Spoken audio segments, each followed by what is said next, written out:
Manipulate data in info providers. We have already created a basic copy function, but now we will move on to more planning functions to create a complete planning application.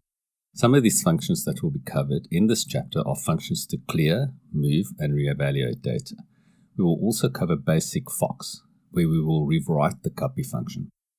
The principles to create planning functions are the same as the copy function we have already covered, so we will just cover those that are specific to the new planning function.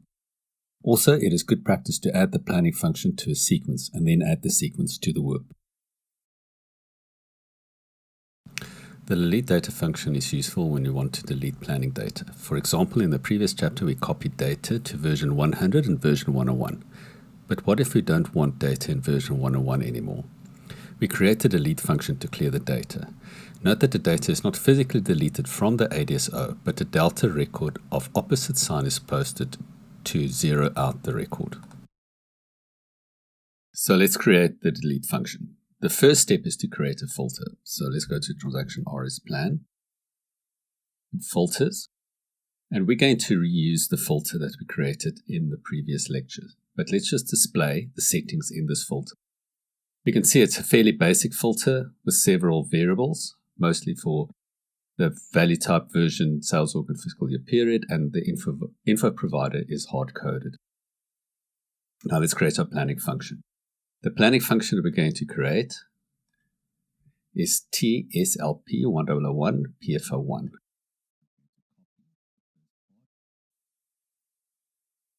The function type is going to be delete. The description is going to be clear version. And the aggregation level is TSLP1001. Now there's no fields to be changed in the clear version, only fields for conditions. So these fields for conditions are basically a subset of selection within our filter, but we're not going to set any settings here. And the parameters that we set is either all key figures or we can select individual key figures. And we're going to select quantity and save. Now let's look at our planning function. I've already created a planning sequence, TSLP1001 PSO1, clear version, and allocated our filter and our planning function to it. So let's fill in some variables. We're going to delete version 102, value type 20 for that period, and we're going to run it in trace mode. So the status tells us that 740 records has been read and 740 has been deleted. We can also see that the record count for each block before the count and after the count differ. Before the count, the one record has been deleted. If we go into the block itself, we can see that there's only a before record and no after record. So let's save this data. And let's look at the data in info provider. We're going to go to transaction list cube. And our info provider is tvol820. And we're going to look at version 102. And let's select one period only. So we're going to select period 2019-0001. Or 001-2019. Field for selection is all. And select a single material. And we can see that the record has been deleted with a negative sign zeroing out the record. So if I sum them up, we can see that the total of our records is 0. The repost function is basically a move function. The settings are a combination of copy and clear that we have covered in the previous sections. Since both version and value type are changed, we need a new filter, and we're going to use filter 3 for that. So let's look at the settings. We can see in the filter, both my source and target versions and source and target value types are included as variables. So let's create our planning function. In the planning function, we're going to create this planning function 3, and the type will be repost, and we're simply going to call it repost. So our fields to be changed is version and value type. And under parameters, we're going to select our key figure as quantity.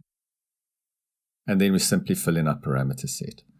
So we first create it, and we'll see that version and value type is displayed. So this will be our source version value type.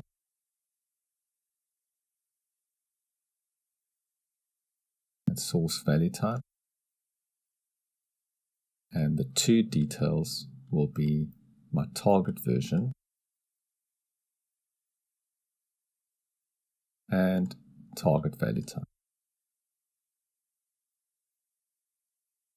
I can then check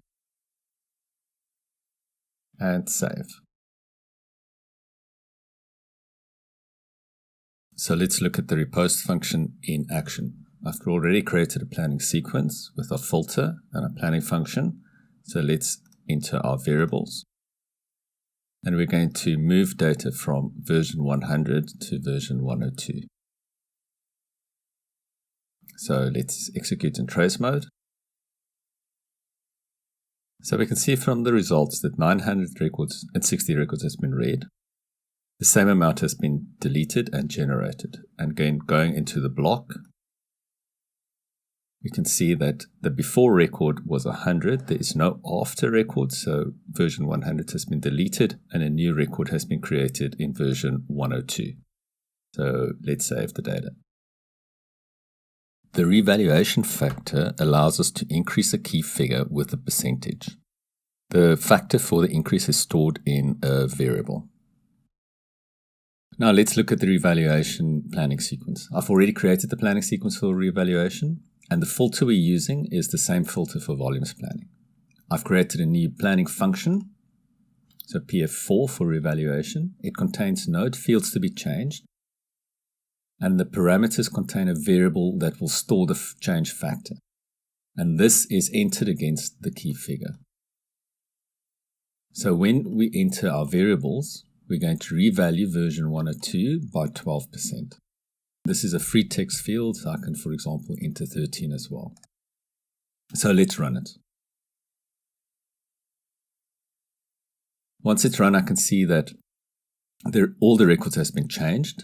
And if I go to the detail record, we can see that the value has been escalated by 13%. Now, if I run it again and look at the results, we can see that the increased value has been escalated again. And this might not be the behavior that we might want in our business logic. FOX, or Formula Extension, is a powerful and flexible language to perform operations on data when the standard planning functions are not sufficient to achieve your planning objectives. FOX has evolved, and additional language elements have been added over the years to become quite sophisticated. In most instances, the FOX code will be optimized to run in HANA, but there are a few language elements that forces execution on the application server. We will cover those language elements at a later stage. We'll also go through FOX in more detail in the following chapter, and rewrite the copy function is a quick introduction into the world of FOX. The function type for FOX formulas is formula. As with the standard copy function, we need to select the fields to be changed as well as the conditions. So the fields to be changed is info provider, version, and value type, same as for the standard copy function. Selecting parameters, we are presented with a code block where we can enter our FOX code. We are also presented with the basic syntax of the code.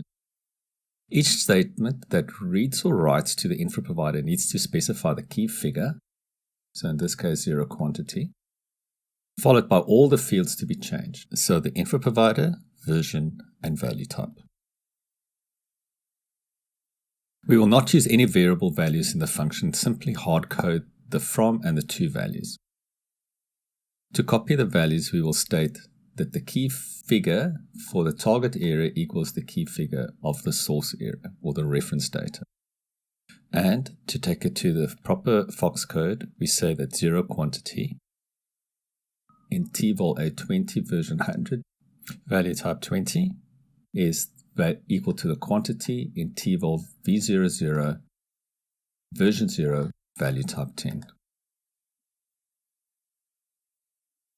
As our Fox does not contain any variables, we need a new filter. The filter simply contains the hard-coded values for our target area. We can now run our Fox. If we look at variables, we can see that there's very few variables as our target and source versions and value types have been hard-coded. So let's execute. And we can see that 740 records has been generated. If we look at our block, we can see that the data has been copied from version 0, value type 10, to version 100, value type 20. In this chapter, we had a look at some basic planning functions to clear, move, and reevaluate data. We also looked at some very basic Fox formula to emulate a copy function. In the next chapter, we will look at some more advanced Fox formulas to enhance our application. From the single copy function we created in the previous chapter, we are now going to dive deeper into Fox. In this chapter, we are going to look at variables, loops, internal tables, and how to debug Fox.